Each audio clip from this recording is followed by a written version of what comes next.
নমস্কার বন্ধুরা, আশা করি সকলে ভালো আছো। আজ তো চৈত্র সংক্রান্তি, তোমরা সকলেই জানো। তো আজ না চৈত্র সংক্রান্তির দিনে আমাদের বাড়িতে পাঁচন রান্না হয়। তো আমি এটা ছোটোবেলা থেকেই দেখে আসছি যে পাঁচন রান্না করে মা যেমন সকালবেলা স্নান করে পুজো দিয়ে পাঁচন রান্না করার সবজিটা কাটতো, তারপর রান্না করতো, যেরকম প্রসেস হয় রান্নার সেরকম। তখন না আমার দিদি আমার মাকে সাহায্য করতো। তো আমার দিদির তো প্রায় অনেক বছর বিয়ে হয়ে গেল। তো দিদির বিয়ে হয়ে যাওয়ার পর থেকে যতদিন আমাদের বাড়িতে পাচন হয়, আমি মাকে পাচন রান্না করায় সাহায্য করে থাকি। চেষ্টা করি আমি যতটা পারি কাজগুলো করে দিই মাকে। বয়স হয়েছে তো, বুঝতেই পারছো তোমরা। তো তোমাদের কার কার বাড়িতে পাচন রান্না হয় অবশ্যই কমেন্ট করে জানিও। হ্যাঁ, অবশ্যই কমেন্ট করে জানিও। আমিও দেখি আমাদের মতন এরকম বাঙালির যেমন 12 মাসে 13 পার্বণ, এরকম কার কার বাড়িতে এরকম হয়ে থাকে। আমাদের বাড়িতে তো প্রচুর এরকম হয়, প্রত্যেকটা ছোটোখাটো অনুষ্ঠান আমরা করে থাকি।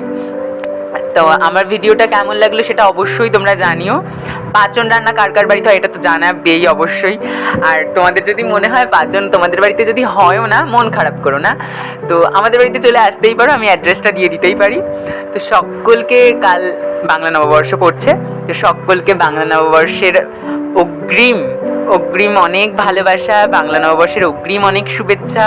সকলের নতুন বছর ভালো কাটুক, আগামী চলার পথ আরও রঙিন হোক।